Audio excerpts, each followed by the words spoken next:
Hey, so tonight we're going to talk about a place you probably think you know, Ancient Sparta. Forget the movies, the comic books, the glorification of abs and honor. That's a carefully curated myth designed to make the brutal palatable. Tonight we peel back the layers and truly explore why, if you, with all your modern comforts and sensibilities, were dropped into Sparta for even a single day, you wouldn't just struggle, you wouldn't survive. It's a harsh truth, but history rarely pulls its punches. Before we dive into the chilling reality of this ancient powerhouse, take a moment to hit that like button, subscribe to the channel, and tell me in the comments where you're listening from and what time it is for you. Alright, find that cozy spot, wrap yourself in your warmest blanket, because the world we're about to enter is anything but warm. Welcome to Planet Terrax. Here, curiosity leads the way. Here, every question opens a new frontier. You hear the muffled cries. They're not your cries, not yet, but the sound is close, primal, unsettlingly near. You're not aware, not truly, of the cramped, unadorned room, the scent of damp earth, and the faint, ever-present odor of unwashed bodies that permeates every corner of ancient Spartan life. Your world, for now, is a warm, dark haven, a rhythmic pulse, a gentle swaying. But that sanctuary is about to be violently shattered. One moment you are utterly dependent, swathed in the amniotic sea. The next, a sudden, jarring expulsion, a gasp for air, and a rush of light and sound. The hands that receive you are not soft, not gentle. They are strong, calloused, efficient. There is no doting father, no doting mother, not in the way you might imagine. No joyous tears, no tender cooing, no immediate embrace that signifies the beginning of a life cherished simply for existing. No, for you, a new Spartan, the moment of birth is merely the prelude to the first, and perhaps most significant, judgment of your nascent existence. You are quickly washed, not with fragrant soaps and warm, clean water, but with a rough cloth and perhaps wine, a ritual intended to test your inherent strength, your resilience. The cries you hear, now your own, are not met with soothing words, but with a cold, almost clinical observation. These initial hours are a period of assessment, an evaluation of your potential utility to the state. Your body, still pink and wrinkled, is immediately subjected to scrutiny. Are you robust? Are you perfectly formed? Is there any blemish, any weakness, any hint of defect that might render you less than the ideal Spartan warrior? Imagine this. Your parents, if you can even call them that in the modern sense, have no ultimate say in your fate. That decision rests not with the natural affection of a mother or the pride of a father, but with a council of elders, the revered Gerousia.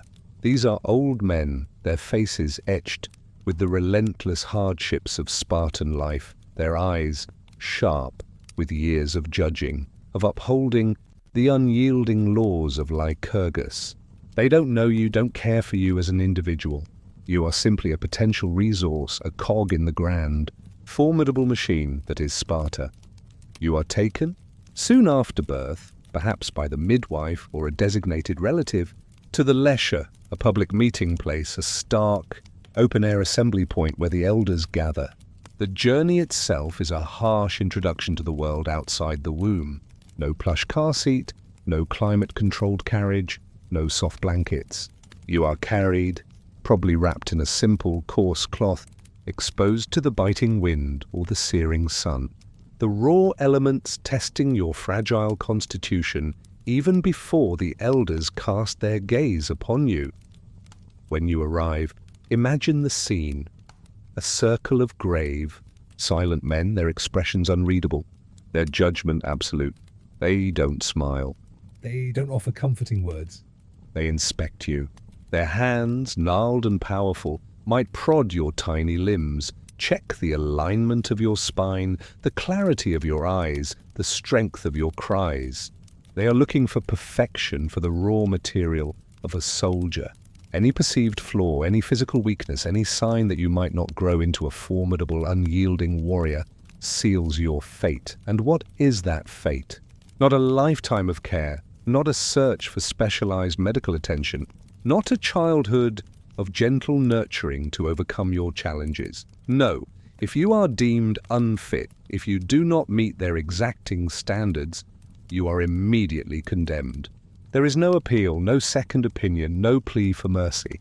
You are simply taken, carried away from the judging eyes, away from the nascent hope of a life to the Aphathe, a chasm at the foot of Mount Taygetus. Picture it, a barren, wind-swept precipice, below a treacherous drop into a rocky ravine. No ceremony, no mourning. You are simply disposed of, an unwanted burden, left to the elements, to exposure, to the wild animals that scavenge in the harsh Laconian landscape. Your cries, if you can still muster them, are swallowed by the wind. Your short, unwritten story ends before it even truly begins. Your brief flicker of life extinguished. This isn't a dark fable. This is the chilling, unromanticized reality of Spartan birth control, a brutal efficiency designed to purge weakness from their militaristic society. Contrast that with your own birth, your own infancy, the sterile hospital room, the soft, clean blankets, the immediate warmth of your mother's arms, the careful monitoring by doctors and nurses, the anxious love of parents who would move mountains to ensure your survival, the celebrations, the gifts, the photos, the boundless hope for your future. None of that exists for a Spartan infant deemed imperfect. You are not a precious individual. You are merely a potential asset or a discarded liability. But let's assume for a moment that you pass the inspection. You are deemed strong enough, perfectly formed. You are allowed to live. But even then, your childhood is starkly different from anything you can comprehend. You are returned not to a nuclear family in the modern sense, but to a Spartan household, where the mother's role is primarily to raise the child until the age of 7, albeit with a detachment that would shock your modern sensibilities. There is no coddling, no swaddling that restricts movement, no crying without consequence. Spartan mothers were famous for their stoicism, their willingness to allow their children to endure hardship, believing it built resilience. They are said to have bathed infants in wine, not water, to toughen their skin and test their constitution. If you cried excessively, you were not soothed but ignored, taught from your very first moments that showing weakness, showing vulnerability, was unacceptable. Your diet, even as an infant, was simple and sparse, meant to accustom you to hunger, to a life of deprivation. There were no sweet treats, no comforting snacks, no overflowing abundance. Every aspect of your early life, even within the confines of your mother's care, was a deliberate, calculated step towards forging a warrior. You might be nursed, not by your own mother, but by a wet nurse, chosen for her strength and ability to instill resilience. The goal was to produce a child who was not afraid of the dark, not afraid of solitude, not given to childish tears or whims. You would have learned quickly that emotional expression was a luxury, a weakness that had no place in the Spartan world. Your formative years, before the state took full control, were already a subtle but relentless indoctrination into a life of austerity and unquestioning obedience. Imagine the absence of toys, of playful games, of the bright colors and soft textures that fill a modern nursery. Your world would be stark, functional, designed to prepare you for the inevitable separation that would come at age 7. You are not an individual to be nurtured and developed according to your unique talents, but a block of marble to be chiseled and shaped by the rigid demands of the state. From your very first breath, you are a soldier in waiting, your life not your own, but Sparta's. The concept of personal freedom, of individual choice, is utterly alien. Your existence, from the moment you pass the elder's gaze, is entirely predicated on your ability to serve the collective, to become a fierce, unyielding component of the Spartan war machine. Any deviation from this path, even at the earliest stages of life, is simply not tolerated. You are born, you are judged, and if you are found worthy, you begin your training for a life of brutal service. And if you're not worthy, You are gone, a silent footnote in the harsh history of Sparta. The sun, a fiery orb in the Laconian sky, beats down, searing your skin. You feel the grit of the dirt beneath your bare feet, the roughness of the single tunic clinging to your small frame. There are no comforting smiles, no tender farewells. The familiar, albeit distant, presence of your mother is now a memory, receding with every step you take away from the home you've known for 7 years. 7 years. A mere blink in the grand scheme of a modern life, but for you it has been an eternity of subtle indoctrination, a prelude to the abrupt, brutal severing of any familial ties. You are 7 years old. In your modern life, this would mean school, playgrounds, cartoons, comforting routines, and the secure knowledge of a warm bed and a full belly awaiting you. But for you, a Spartan child, 7 marks the end of childhood, the termination of even the most rudimentary parental care. This is the day you enter the agoge, the state-sponsored training system that will consume every waking moment, every thought, every ounce of your physical and mental energy until you are a full-fledged citizen soldier. You are not alone. Other boys, some older, some your age, gather, their faces a mixture of fear and forced stoicism. The air hums with a tension that vibrates through your small body. You've heard the stories, the hushed whispers of what the agoge entails, the legends of its unyielding hardship. Now you are about to live them. The Paidonomos awaits you. He is not a teacher in the modern sense, not a nurturing mentor. He is the master of the agoge, a stern, unyielding figure chosen for his unwavering commitment to Spartan ideals.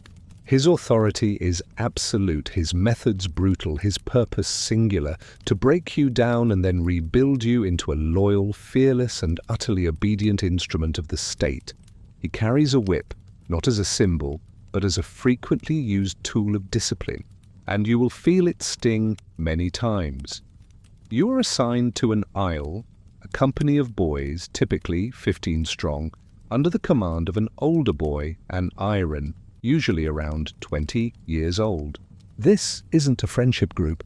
It's a unit, a proto-military squad, where you learn hierarchy, obedience, and collective identity.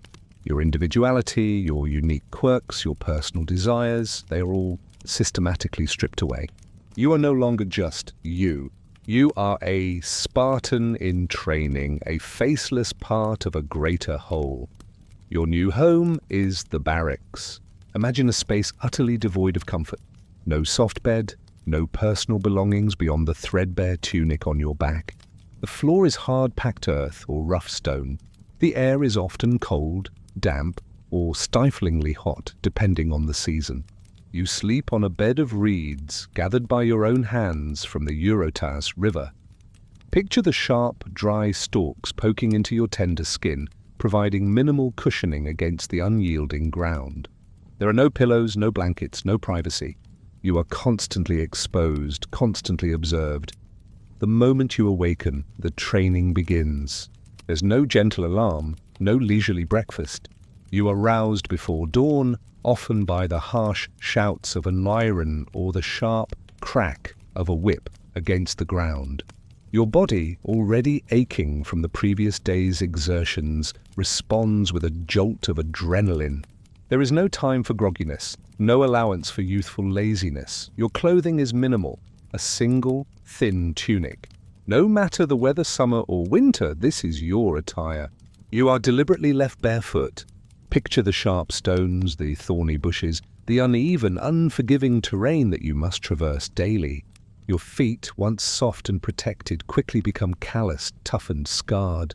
This isn't just about physical endurance. It's about stripping away your dependence on comfort, forcing you to adapt, to become one with the harsh environment. You learn to endure pain, to ignore discomfort, to push past what your modern mind would consider unbearable. And hunger, oh the hunger, it will become your constant companion, a dull, gnawing ache in your belly that never truly dissipates. Your meals are meager, barely enough to sustain you, let alone fuel the rigorous physical demands placed upon your developing body. The infamous melas zomos.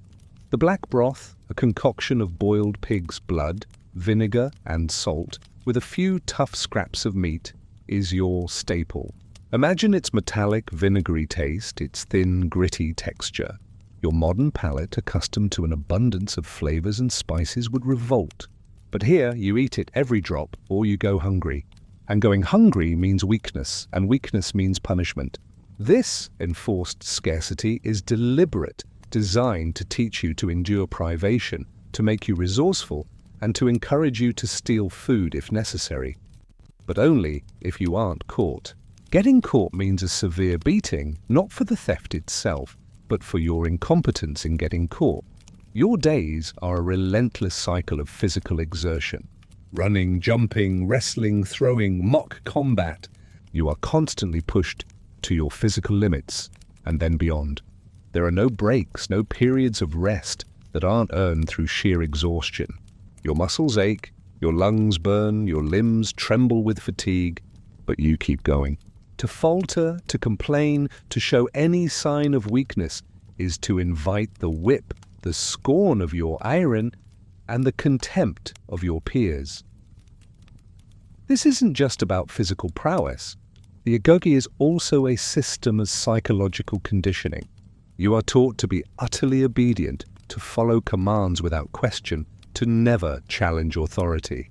You are constantly observed, constantly judged, not just by the paidonomos and the Irenes, but by the older boys in your company. Bullying by modern standards is not merely tolerated, it is an intrinsic part of the system, a mechanism for weeding out the weak and solidifying the pecking order. You learn to fight for your place, to endure humiliation, to suppress any emotional response that might betray vulnerability. There is no room for sentimentality, no space for individual emotional development. The concept of self-esteem is utterly alien. Your worth is measured solely by your ability to conform, to endure, to excel in the brutal Spartan ideal. You are not allowed to read or write beyond the most basic functional literacy, nor are you encouraged in artistic pursuits, philosophy, or independent thought. These are considered distractions, weaknesses that might divert you from your singular purpose. Your education is physical, tactical, and utterly practical for war. You sleep in groups, your bodies pressed together for warmth on the hard ground. Privacy is a luxury you will never know. You witness acts of brutality, endure them yourself, and are expected to inflict them on others. The line between play and violence blurs, often disappearing entirely. Your world is a microcosm of constant competition. A brutal struggle for survival and dominance within the hierarchical structure of the agoge. At night, if sleep comes, it is often disturbed by hunger pangs, by the aches in your body, by the raw exposure to the elements. There are no stories, no lullabies, no comforting hands. You learn to suppress your fears, to internalize your pain, to project an unyielding exterior no matter what torments your mind or body. The boy you were, the one with fleeting memories of a mother's distant touch, is systematically erased, replaced by a hardened, disciplined, and emotionally stunted proto-warrior. Imagine your modern 7-year-old self, plucked from your comfortable bedroom, your favorite toys, your loving family, and dropped into this unyielding crucible. Your soft hands, your uncalloused feet, your expectations of kindness and comfort would make you a prime target for the relentless pressures of the agoge. You would crumble, you would weep, you would rebel, and any of those reactions would spell swift and brutal consequences. Your concept of childhood, of safety, of self-worth would be violently shattered within hours. This isn't just a school. It is a factory for warriors, and you are merely raw material to be shaped or discarded. You're no longer the timid 7-year-old who first stepped into the barracks. Years have passed, blurring into a relentless cycle of training, deprivation, and institutionalized brutality. You're now a lean, hardened adolescent, your body honed by constant physical exertion, your mind steeled by unyielding discipline. But if you think the early years of the agoge were tough, you're about to discover a whole new level of hell. This isn't just training anymore. It's a constant visceral fight for survival, a test of cunning and endurance that would make any modern Hunger Games scenario look like a leisurely picnic. The hunger, that familiar gnawing ache in your stomach, is now a constant companion, a dull background throb that defines much of your existence. Your meals are still meager, the black broth, a few handfuls of barley, perhaps a sliver of cheese if you're lucky. Your body, growing rapidly, demands more, yet receives less. This isn't an oversight, it's deliberate. The state wants you lean, hungry, and resourceful. They want you to steal. Imagine the constant, low-level anxiety that accompanies this instruction. You are expected to forage for food, to supplement your meager rations, but if you are caught, the punishment is swift and severe. It's not for the act of theft itself, resourcefulness is valued, but for the incompetence of being discovered. Picture the terror of slipping away from the barracks in the dead of night, your bare feet padding silently over rough ground, your heart hammering against your ribs. Every rustle of leaves, every distant dog bark sends a jolt of fear through you. You're scanning the shadows, your senses heightened, searching for an unguarded pantry, a stray animal, anything to appease the insatiable hunger that consumes you. You might try to snatch fruit from an orchard, a small animal from a trap, or even attempt to pilfer from a helot's meager stores. The risk is immense. Getting caught by a helot could mean a violent confrontation. Getting caught by an older Spartan could mean a public flogging.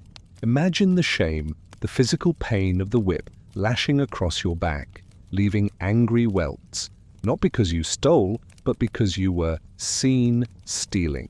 This constant tension, the need to acquire sustenance without detection, sharpens your senses, hones your stealth, and instills a deep-seated caution that will serve you on the battlefield. But the physical hunger is just one layer of this brutal existence. You are also subjected to constant scrutiny, not just by the paidonomos and the Irenes, but by every older boy and man in Sparta.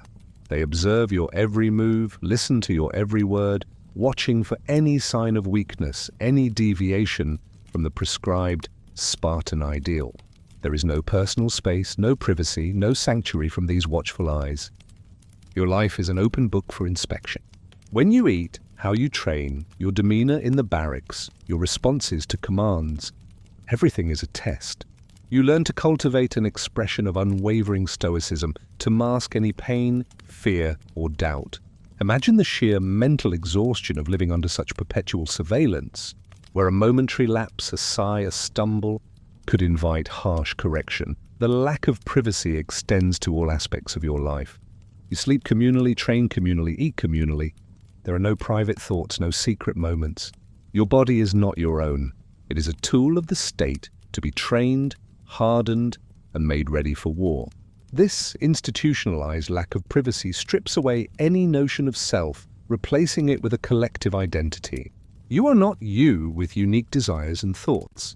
You are merely a component of the Isle, the agoge, and ultimately, Sparta itself.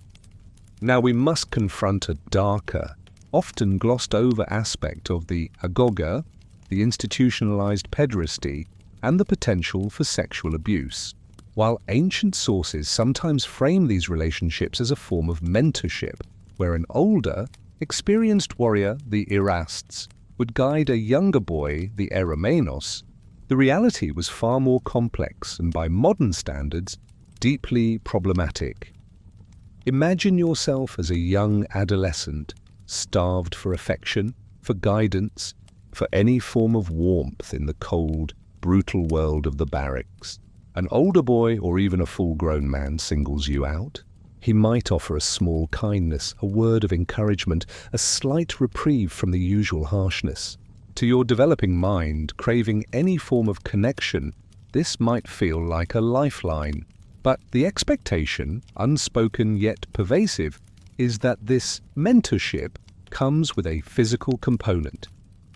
You are expected to accept the advances of your erasts. To refuse could be seen as a challenge to authority, a sign of weakness, or even an un-Spartan lack of pliability. The pressure to conform, to submit, is immense. Your modern understanding of consent, of bodily autonomy, simply does not exist in this context. You are a tool, and your body is another instrument to be used for the bonding and hardening of the Spartan military machine. The emotional toll of such encounters would be devastating. You would be forced to reconcile fear, confusion, and perhaps even a twisted sense of obligation with the constant need to project strength and stoicism. There is no one to confide in, no one to protect you, no safe space to process these experiences. Your peers are either going through similar situations or are observing you, their own reactions a mix of fear, jealousy, or cold indifference. This is not about love or mutual desire. It is about power, control, and the forging of bonds, however perverse, within a hyper-masculine, military-focused society. The psychological scars would run deep, shaping your understanding of relationships, intimacy, and self-worth in ways that would be profoundly traumatic by modern standards. This intense homosocial bonding, often reinforced through physical intimacy, was believed to strengthen loyalty and camaraderie among the warriors. The idea was that men who had shared such intimate bonds would fight more fiercely to protect each other on the battlefield. But the cost to the individual, to your developing sense of self and emotional well-being, would be immeasurable. You are a means to an end, a component in a system that prioritizes state strength above all else, even the personal dignity and well-being of its young citizens. Your diet, as previously mentioned, is designed for scarcity. You crave anything sweet, anything rich, anything that offers a moment of sensory pleasure. But those things are luxuries reserved for others, for the helots who might occasionally pilfer a date, or for the rare diplomatic guest. Your body is a temple of endurance, not indulgence. Every muscle fiber is constantly being tested, pushed, and strengthened. The training intensifies. You are now expected to be proficient in a wider range of combat techniques, to wield a spear and shield with growing expertise. Your mock battles become more realistic, the blows harder, the stakes higher. You learn to inflict pain, to endure it, to view your opponents not as individuals, but as obstacles to be overcome. The line between training and actual violence blurs almost completely. The Irenes, the 20-year-old leaders of your company, are not just instructors. They are your immediate superiors, your arbiters of justice, and often the source of your most brutal punishments. They have endured the same system, often just as recently, and they are expected to be as unforgiving as their own mentors. Disobedience, sloppiness, a lack of enthusiasm. Any perceived failing will be met with immediate and harsh physical discipline. The whip, the fist, the public humiliation, these are daily possibilities. There is no escape. No weekend trips home, no holidays, no moments of respite from the relentless grind. Your entire world is the barracks, the training grounds, and the other boys and men who inhabit this harsh existence. Your dreams, if you dare to have them, are likely filled with scenarios of combat, of hunger, of escape. Imagine yourself a modern teenager accustomed to social media, video games, diverse friendships, and the freedom to explore your identity. Drop that self into this Spartan adolescent reality. Your phone would be useless. Your desire for personal expression would be crushed. Your need for privacy would be violated. Your expectations of kindness and understanding would be met with scorn. The sheer physical discomfort, the constant hunger, the gnawing anxiety of potential punishment, the emotional trauma of the unspoken abuses, it would overwhelm you. Your modern resilience, built on psychological coping mechanisms for a world of relative comfort, would be utterly inadequate. You would likely break, and in Sparta, breaking meant becoming useless, and being useless meant being cast aside, utterly without value. Your adolescence, a period of self-discovery and growth in your world, is for you in Sparta simply a brutal forging. a relentless hammering of your spirit into the rigid, unyielding shape of a warrior. You've endured the relentless grind of the agoge. You've mastered the art of stealthy theft, learned to suppress your pain, and honed your body into a weapon. You are no longer a boy. You stand on the precipice of manhood, a stage in your life that, in a modern context, would be filled with celebrations, rites of passage centered around responsibility, and perhaps even newfound freedoms. But in Sparta, your transition to full warrior status is marked by a ritual that is as terrifying as it is brutal. The Cryptia. Imagine yourself now in your late teens, perhaps around 18 or 19 years old. You are deemed ready for the ultimate test of your loyalty, your ruthlessness, and your ability to exist as a shadow, an unseen hand of Spartan terror. You are chosen, along with a select few others, to participate in the Cryptia. This isn't a game, it's not a symbolic act. It is state-sanctioned murder, a chilling exercise in psychological warfare, and absolute control. You are given nothing but a dagger and minimal rations. You are stripped of your military tunic, given perhaps a simple, dark cloth, something that allows you to blend into the shadows of the Laconian night. Your mission is simple, stark, and utterly devoid of mercy. You are to spend an extended period, perhaps weeks, living off the land, surviving by your wits, and, most chillingly, hunting the helots. Picture this. You are alone, or in a very small, silent group, lurking in the rural outskirts of Sparta, often in the fertile valleys where the helots, the enslaved Messenian population, toil in the fields. These helots outnumber you by a staggering margin, perhaps 7 or 8 to 1. They are the backbone of the Spartan economy, the laborers who free you, the Spartan citizen, for your lifelong dedication to military training. But they are also viewed as a constant simmering threat, a powder keg of potential rebellion that must be perpetually suppressed, kept in line through fear and intimidation. The Cryptia is the ultimate manifestation of that control. You become a phantom. During the day, you must remain hidden, observing, scouting, utterly invisible. You find refuge in caves, in thickets, in the depths of forests, always alert, always listening.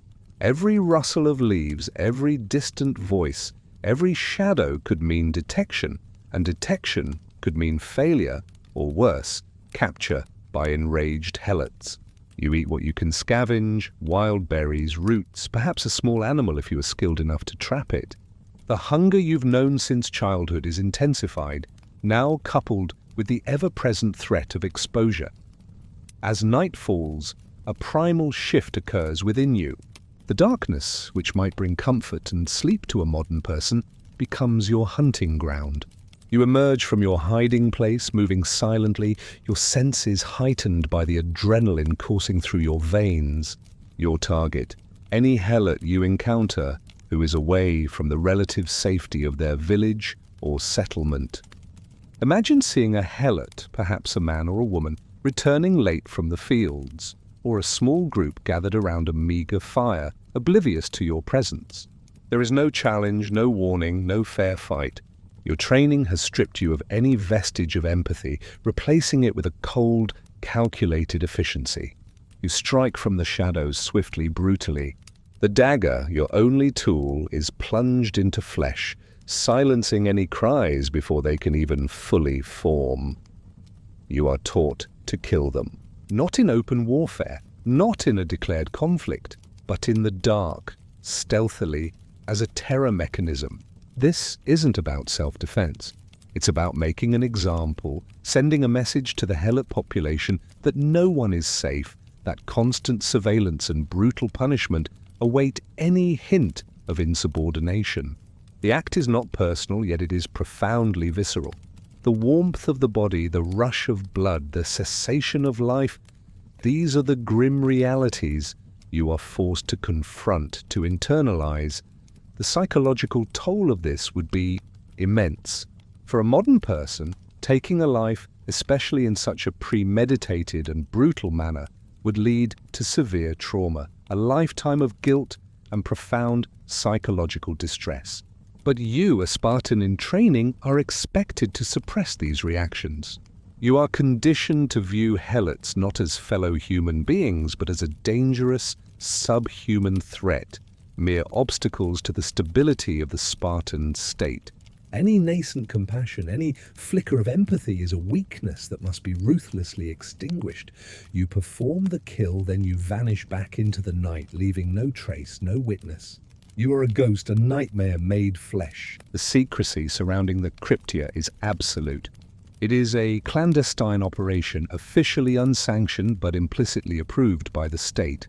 This deniability allows the Spartans to maintain their facade of order while unleashing horrific violence to maintain control.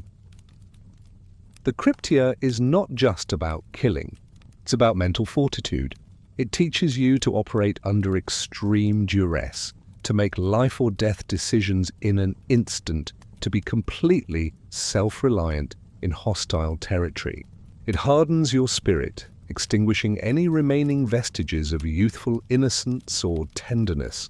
You become a killer, not out of passion or hatred, but out of cold, unwavering duty to Sparta. Imagine the constant fear that permeates this period. Not just the fear of being discovered by helots, but the fear of failing the Cryptia itself. To return without having proven your ruthlessness, your ability to perform this horrific task, would mean disgrace, potential ostracism, and the shame of being deemed unworthy of full Spartan citizenship. The pressure to succeed, to prove your worthiness, overrides any moral qualms you might have. You spend weeks in this heightened state of awareness, your body perpetually tense, your mind focused solely on survival and the grim task at hand. Sleep is fragmented, often disturbed by nightmares or the rustling of leaves that could signal danger. Your world shrinks to the immediate environment, to the next meal, the next hiding place, the next kill. When you finally return, emerging from the wilderness, a gaunt, hollow-eyed figure, you are a changed person. The boy who entered the Cryptia is gone, replaced by a hardened, remorseless warrior. You have faced the darkest aspects of your humanity and conquered them, or rather, suppressed them. You have proven yourself capable of the most extreme acts of violence in the name of the state. This experience, more than any other, separates you irrevocably from any modern concept of morality, ethics, or human decency. Your modern self, with its innate understanding of human rights, its revulsion at unprovoked violence, its need for justice and empathy, would be utterly shattered by the Cryptiacy. The guilt, the trauma, the sheer horror of taking a life in such a cold, calculated way would break your mind, rendering you unable to function. You wouldn't survive the Cryptia with your sanity intact, let alone emerge as a proud Spartan warrior. This is the price of becoming one of the homoioi, one of the equals, and it is a price that demands the extinguishing of your very soul. You've passed the Cryptia. You've emerged from the shadows a hardened warrior, your body lean and scarred, your mind a steel trap of discipline and ruthlessness. You are no longer just a boy in the agoge. You are now a full-fledged homoios, an equal, a citizen soldier of Sparta. This is the pinnacle of Spartan male achievement, a status that grants you certain rights and privileges, chief among them the right to participate in the syssitia. But if you think this means a life of ease or personal freedom, you are gravely mistaken. Your life, far from becoming your own, is now more rigidly controlled than ever. The syssitia is not just a mess hall. It is the beating heart of Spartan society, a mandatory common dining group that defines your social existence. Imagine a communal hall, stark and unadorned, filled with 20-somethings older men, and even the kings. The air is thick with the smell of boiled meat, stale bread, and the ever-present, pungent aroma of the melos zomos. You are assigned to a syssitia, a permanent group of 15 to 20 men with whom you will eat every single meal for the rest of your life. This is your family now, your brothers in arms, your constant companions. To gain entry, you must be voted in by existing members. Imagine the scrutiny, the quiet judgment from the older men as you sit silently observing. One black bean cast against your name means rejection, and rejection from a Syssitia is tantamount to civic death, a life of profound shame and ostracism. It means you are not truly a homoios. You are a hypomaion, an inferior, forever excluded from the core of Spartan society. The pressure to conform, to impress, to show absolute commitment to the Spartan way is immense. Once admitted, your integration is complete, but it comes at a cost. You are now obligated to contribute a fixed amount of food, wine, and barley to the communal pot each month. This contribution comes from the produce of your kleros, the plot of land allotted to you by the state, worked by helots. Failing to make your contribution means immediate expulsion from the Syssitia, and thus expulsion from full citizenship. Imagine the relentless pressure this creates. You are dependent on the forced labor of helots, and their productivity directly impacts your ability to maintain your social standing. This creates a deep-seated interest in maintaining the brutal helot system, linking your personal survival to their continued oppression.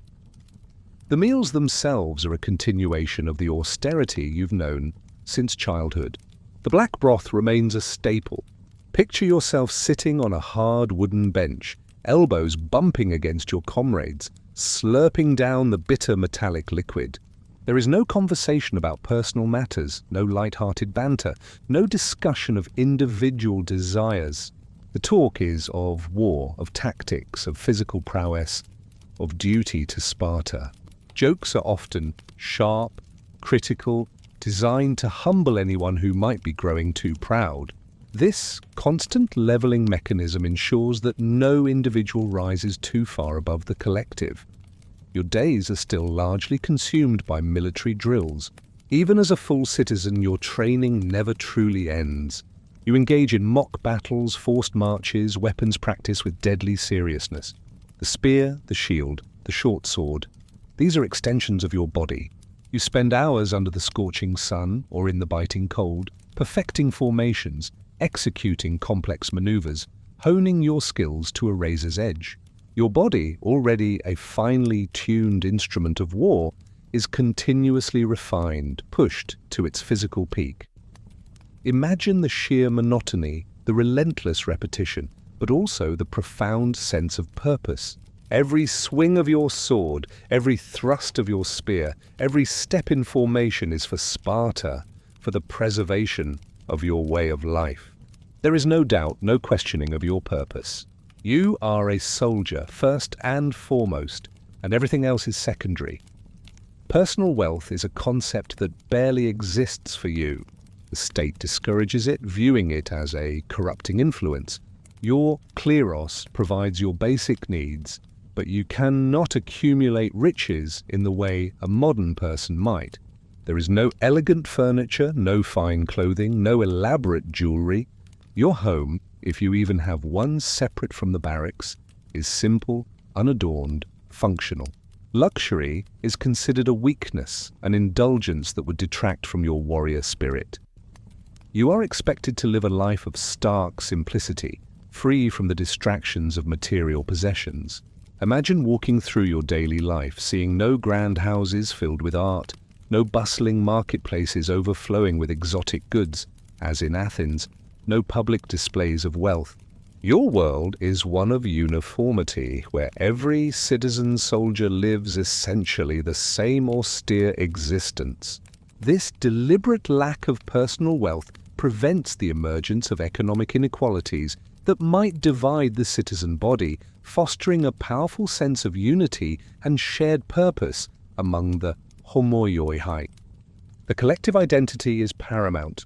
You are defined by your membership in the Syssitia, by your loyalty to your fellow soldiers, and by your unwavering devotion to the state.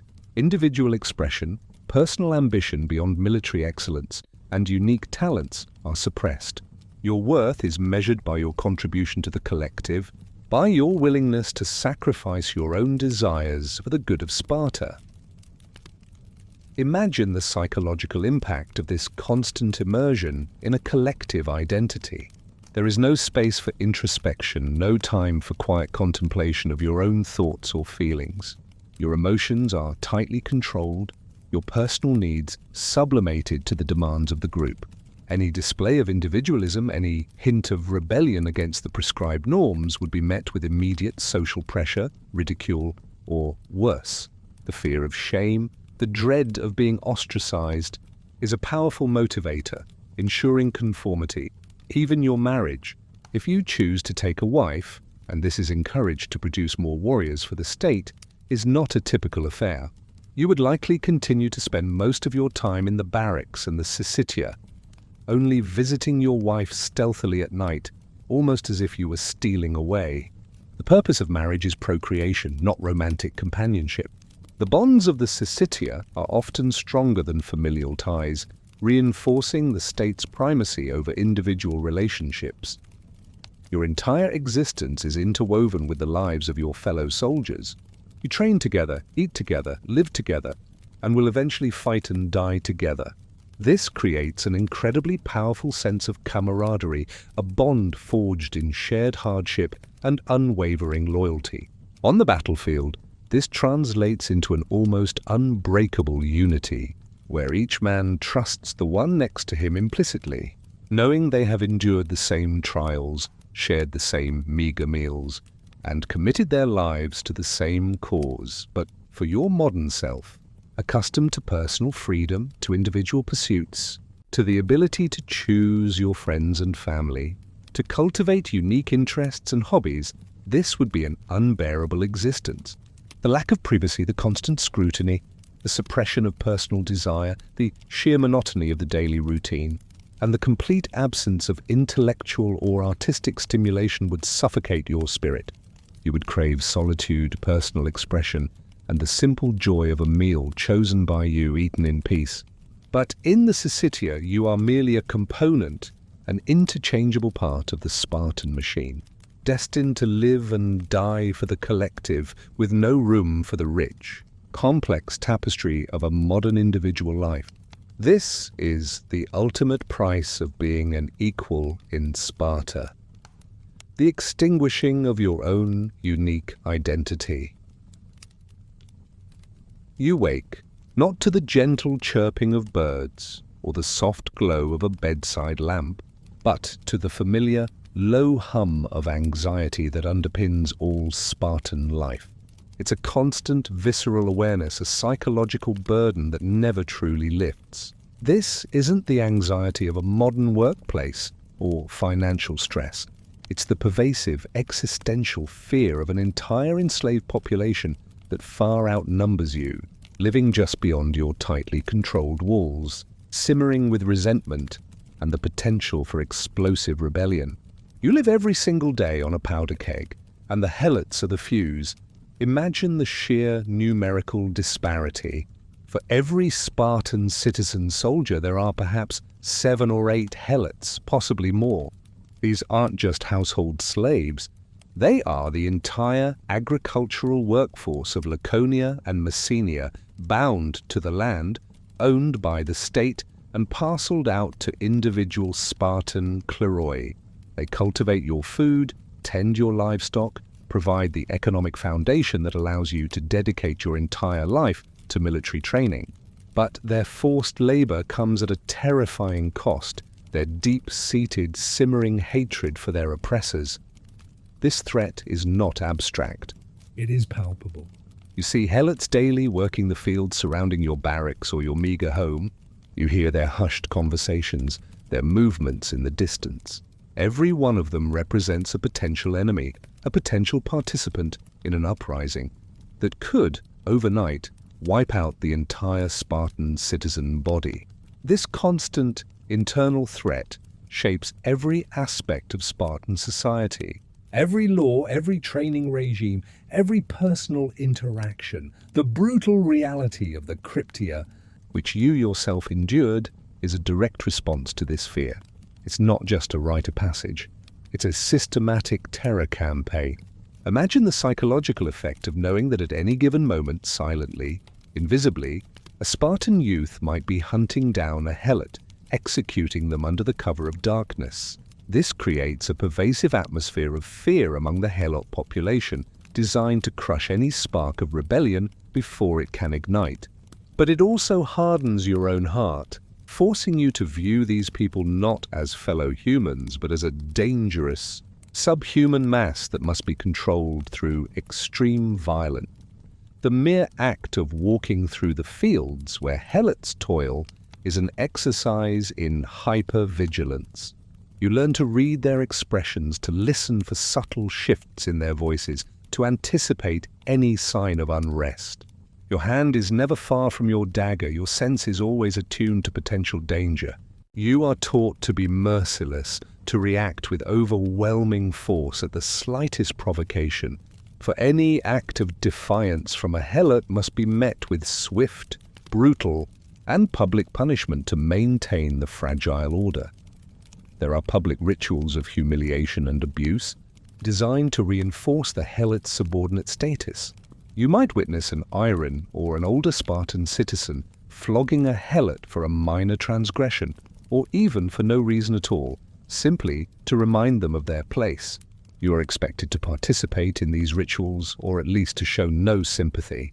This constant exposure to the dehumanization of an entire people grinds away at your own humanity, making you complicit in their suffering and desensitizing you to their pain. Imagine the deep-seated paranoia that this system fosters. You are taught that the helots are always plotting, always seeking an opportunity to rise up. Every earthquake, every natural disaster is viewed not just as a tragedy, but as a potential catalyst for a helot revolt. The famous earthquake of 464 BCE, which devastated Sparta, was almost immediately followed by a massive helot uprising, confirming these fears and solidifying the Spartan resolve to maintain absolute control at any cost. Your military training, rigorous as it is not just about fighting external enemies. A significant portion of your tactical and strategic thinking is devoted to internal security, to the suppression of a helot revolt.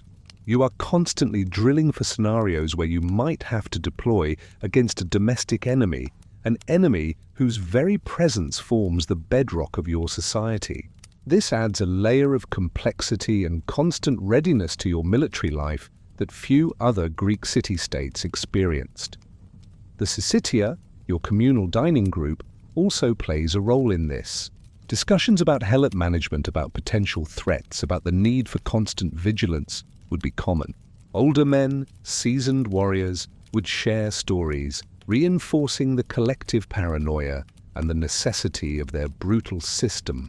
This constant reinforcement in your daily social life makes the helot threat an inescapable part of your identity. Your ability to maintain your status as a homoiouses, to feed your family, to contribute to the Syssitia, is entirely dependent on the helots. Their labor frees you to train, but their existence simultaneously enslaves you to a life of perpetual fear. This paradox is a heavy burden. You benefit directly from their oppression, yet you are eternally bound by the threat they represent. Imagine your modern self, living in a society where such a large, oppressed population existed, silently seething just beneath the surface. The psychological stress would be immense. Your sense of security, of safety, would be constantly undermined. You would be forced to harden yourself, to view a vast segment of humanity as a faceless, dangerous mass, incapable of empathy, focused solely on control. This would fundamentally challenge your modern moral compass, your belief in justice and equality. You couldn't survive a day in ancient Sparta without confronting this pervasive fear. It would permeate every interaction, every thought, every moment of your existence. The idea of peace for a Spartan is not the absence of conflict, but the successful suppression of the helots.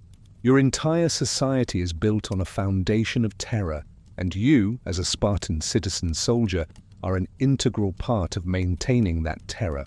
The psychological toll of living in such a state of constant internal warfare would erode your modern sensibilities, forcing you to become as hard, as unfeeling as the system itself, or break under the relentless pressure of that ever-present, silent, seething threat. You've grown accustomed to the austere barracks, the rough texture of your tunic, the metallic taste of black broth.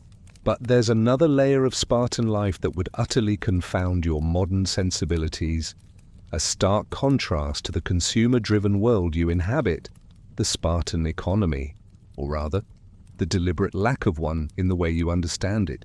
In Sparta, personal wealth, trade, and luxury are not just discouraged.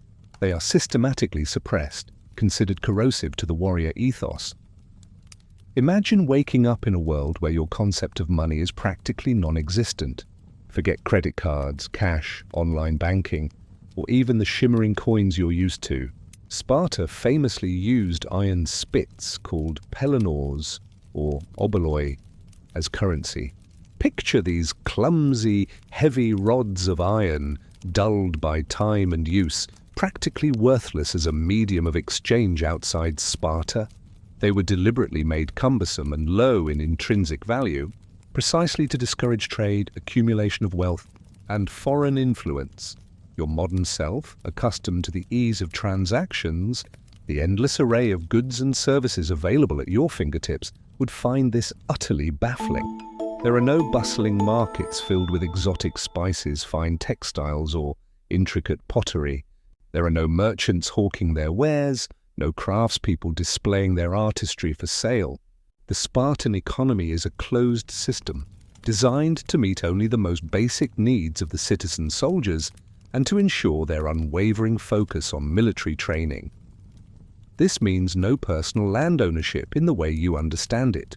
While you are allotted a kleros, a plot of land, its produce is primarily for your sustenance and your contribution to the syssitia. You don't own it to sell it, to develop it, or to pass it down as a purely personal inheritance in a way that generates wealth. The land is effectively state property assigned to you for your lifetime of service. This prevents the accumulation of large private estates and the creation of an aristocratic class based on wealth, fostering a rough equality among the homoioi. All agricultural labor is performed by the helots. Imagine being entirely dependent on an enslaved population for your food, your clothing, your very survival, yet having no direct control over them as personal property. You don't manage your own farm, don't bargain for prices, don't engage in the complex give and take of an agricultural economy. That is the helot's grim burden. Your job is to train, to fight, to rule. This complete separation from productive labor reinforces your role as a warrior, but it also creates an economic vulnerability and a profound psychological disconnect from the source of your sustenance. There is no concept of a career outside of being a soldier. You cannot aspire to be a merchant, an artisan, a philosopher, or a doctor. Your sole profession, your singular purpose from birth until death, is to be a warrior for Sparta. This eliminates any possibility of economic advancement through individual skill or enterprise. Your status is determined by your birth and your adherence to the agogsh, not by your entrepreneurial spirit or your ability to accumulate riches. Imagine the starkness of your daily life. Your clothes are simple, functional, made of coarse wool. Your dwelling, if you have one separate from the barracks, which is rare until later in life, is basic, unadorned, devoid of any decorative items or comforts. There are no books beyond basic functional literacy, no art for personal pleasure, no elaborate entertainment beyond communal festivals centered on physical prowess and religious rituals. The vibrant intellectual and artistic life of Athens, with its grand temples, its philosophical debates, its theatrical performances, is utterly alien to your Spartan existence. The absence of a vibrant trade network means a scarcity of goods that would be considered necessities in your modern world. No exotic foodstuffs, no intricate tools or implements, no specialized crafts from other regions. You live off the land, off what the Helots can produce, and off what the Spartans themselves, in their limited way, can craft for military and basic domestic needs. Even the pottery is simple, functional, lacking the artistry found elsewhere in the Greek world. The very idea of shopping would be foreign to you. You don't peruse shelves, compare prices, or make choices based on personal preference. Your needs are met by a communal system, or they are not met at all. This forces a radical shift in perspective, where desire for material possessions is seen as a weakness, a distraction from the pursuit of military excellence. This deliberate suppression of economic activity and individual wealth fosters a powerful sense of equality among the homoioi. No one citizen soldier is significantly richer or poorer than another. This prevents the emergence of factions based on economic class, ensuring that all citizens are bound by shared austerity and a common purpose. This social cohesion is a cornerstone of Spartan strength, preventing the internal strife that often plagued other Greek city-states. However, for your modern self, this would be profoundly stifling. Your innate desire for variety, for personal expression through your belongings, for the comforts and conveniences that technology and trade provide, would be constantly frustrated. The absence of consumer choice, the lack of opportunities for personal economic advancement, and the sheer monotony of your material world would be psychologically crushing. You wouldn't survive a day in ancient Sparta's economic reality with your modern expectations intact. The inability to earn, to spend, to accumulate, to possess beyond the absolute basics would feel like an extreme form of deprivation. Your understanding of value would be completely inverted, where military prowess and obedience to the state are the only true currencies, and material goods are merely tools for survival, if even that. Your entire worldview, shaped by an abundance of choices and opportunities, would be utterly incompatible with the stark, unyielding, and deliberately impoverished economic landscape of Sparta. You would crave the freedom of economic exchange, the joy of a purchased luxury, and the comfort of personal possessions, all of which are systematically denied to you in this most unique and austere of ancient societies. You've spent your life in the barracks, on the training grounds, or on campaign, immersed in a world of male camaraderie, military drills, and the constant threat of war.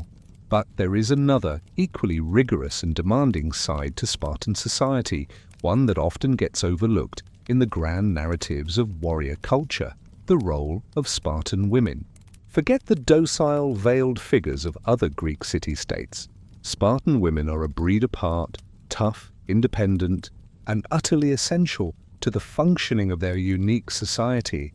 But their strength comes with its own brutal costs. Imagine the expectations placed upon you as a Spartan girl. From a young age, your training begins, though it's different from the boys' agoge.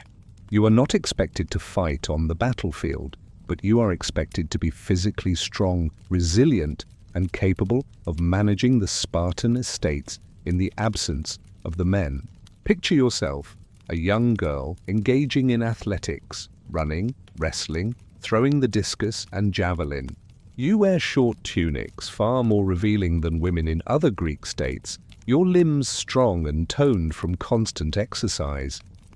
This physical training isn't for aesthetics, it's for purpose. Spartan women believed that strong, healthy bodies produced strong, healthy children, especially sons who would become formidable warriors. Imagine the pressure of that expectation. Your primary purpose in life is to produce robust offspring for the state. Your body is viewed not just as your own, but as a vessel for the continuation of Sparta's military might. Contrast this with the modern ideal of female beauty and physical activity, often focused on individual fitness goals or team sports for personal enjoyment.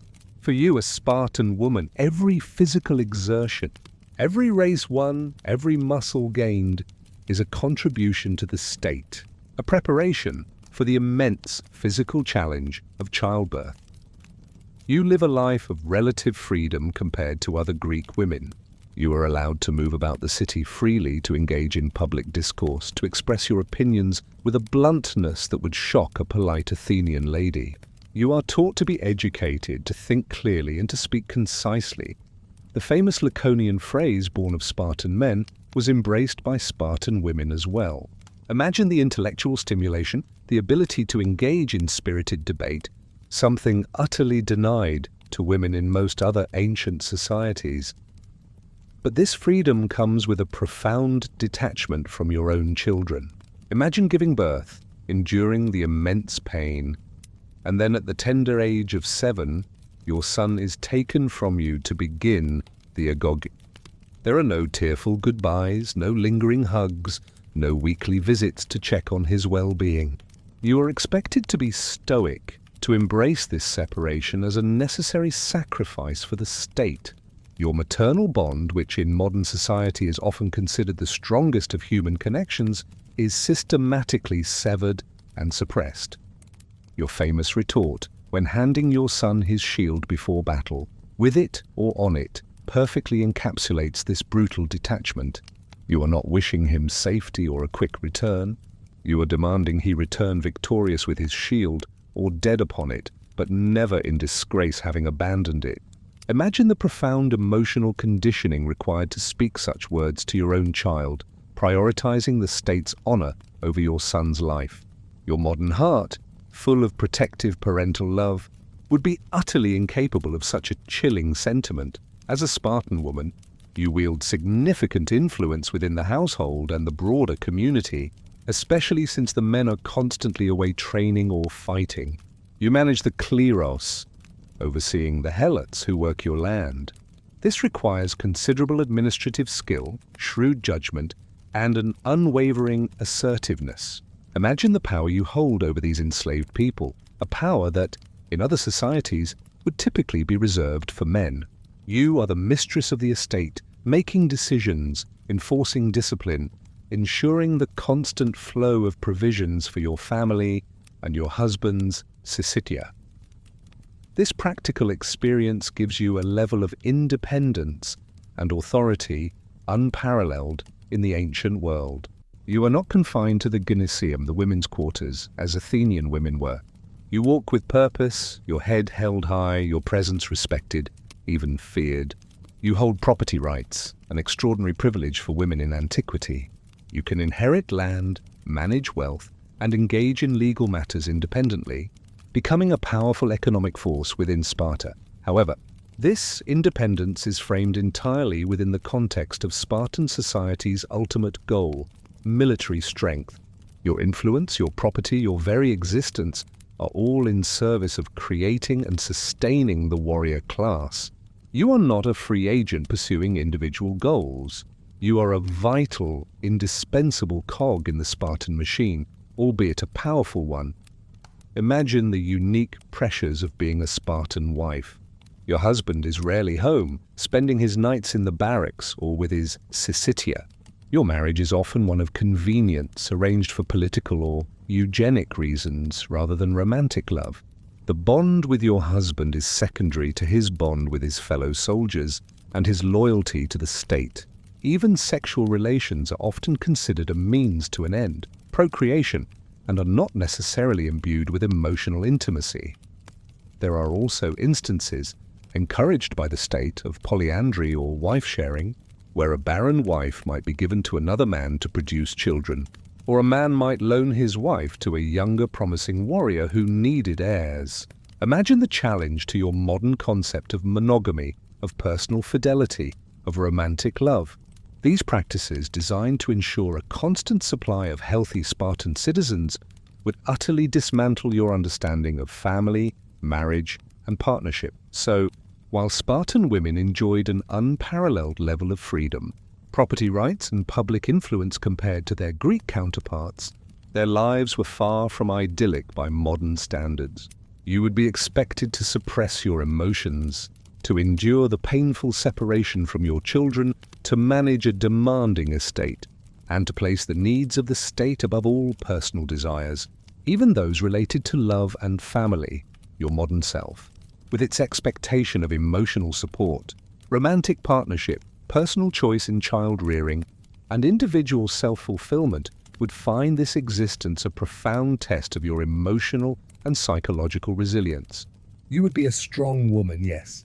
But at the cost of deep personal sacrifice, emotional detachment, and the complete subjugation of your individual desires to the relentless, unyielding demands of the Spartan state. You would survive physically, perhaps, but your heart and your modern sensibilities would be irrevocably broken by the demands placed upon you. Segment 9. The Spartan Mindset. An unyielding conformity. You've witnessed the brutal birth ritual, Endured the unrelenting agoge, faced the terror of the cryptia, lived the communal life of the Syssitia, and understood the ever-present threat of the helots. You've even peered into the unique, tough lives of Spartan women. But all of these facets of Spartan existence stem from a single, pervasive force: the Spartan mindset. This isn't just a philosophy. It's an ingrained way of thinking, a complete suppression of individualism, and an absolute devotion to the state that would utterly dismantle your modern concept of self. Imagine living in a society where obedience is the highest virtue, and questioning authority is an unthinkable act.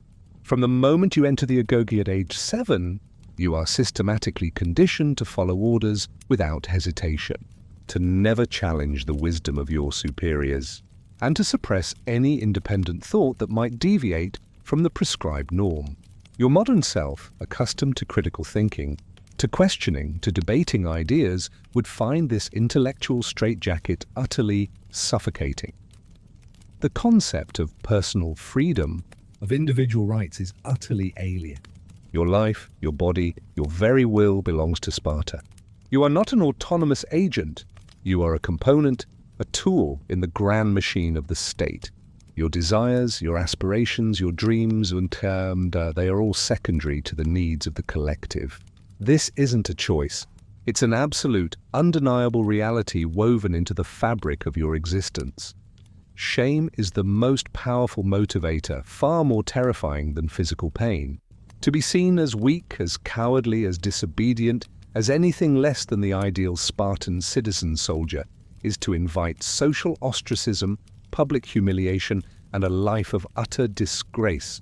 Imagine living with that constant, low-level dread, knowing that any perceived failing could lead to a fate worse than death, the loss of your honor and your standing within the community.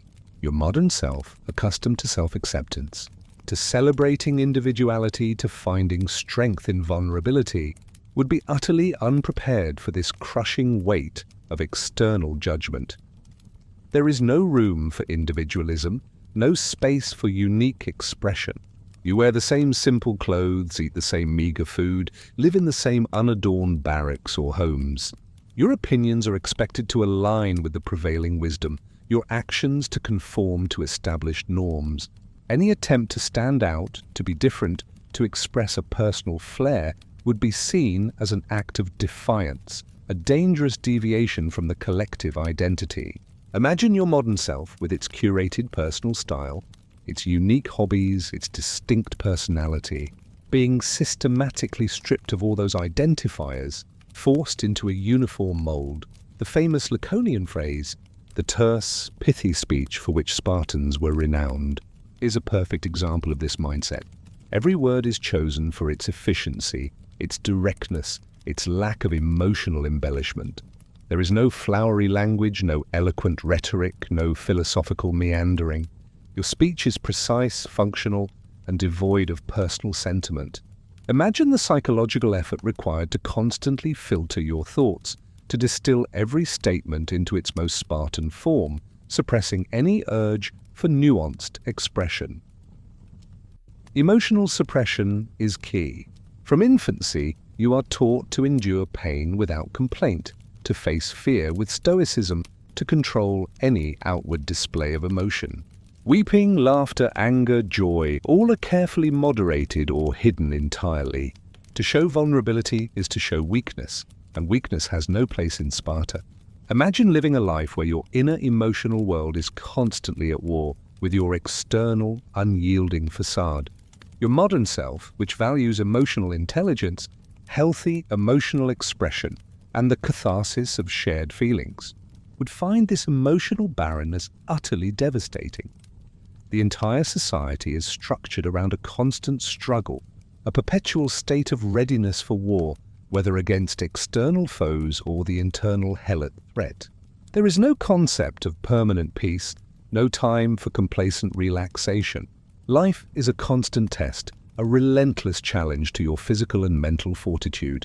This creates a relentless, high-pressure environment where every moment is a preparation for conflict, where ease and comfort are viewed with suspicion.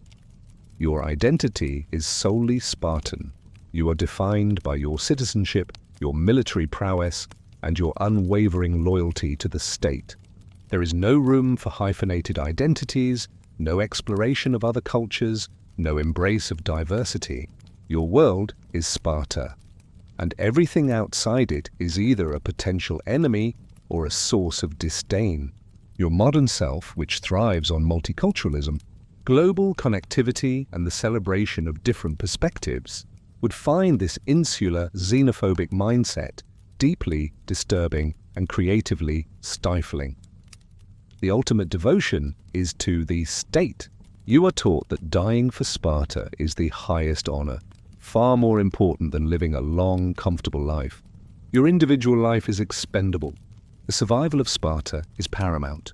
Imagine internalizing that belief, truly believing that your personal existence is worth less than the collective. This radical self-sacrifice, while admirable in a military context, would be anathema to your modern understanding of individual worth and the sanctity of human life. In ancient Sparta, your modern mind would be systematically broken, reshaped, and hardened beyond recognition. Your innate desire for freedom, for self-expression, for emotional connection, for critical thought, for economic agency, all of these fundamental aspects of your modern identity would be systematically crushed. You would be forced to conform, to obey, to suppress, to harden, or you would simply not survive. The Spartan mindset is not just a way of life. It is a total transformation of the human spirit, a radical redefinition of what it means to be human, and one that your modern self could never endure. Tonight we've journeyed into a world that, despite being part of our shared history, feels as alien as another planet. We've seen why your modern self, with all its comforts, its freedoms, and its deeply ingrained sense of individuality, simply wouldn't survive a single day in ancient Sparta. From the brutal judgment at birth to the relentless dehumanizing agogsh, from the terror of the cryptia to the unyielding conformity of the Spartan mindset, every facet of their society was designed to forge warriors, not foster individuals. You've explored a world where comfort was a weakness, emotion a liability, and personal choice an illusion. A place where the pursuit of excellence was not for self-fulfillment, but for the absolute, unyielding service of the state.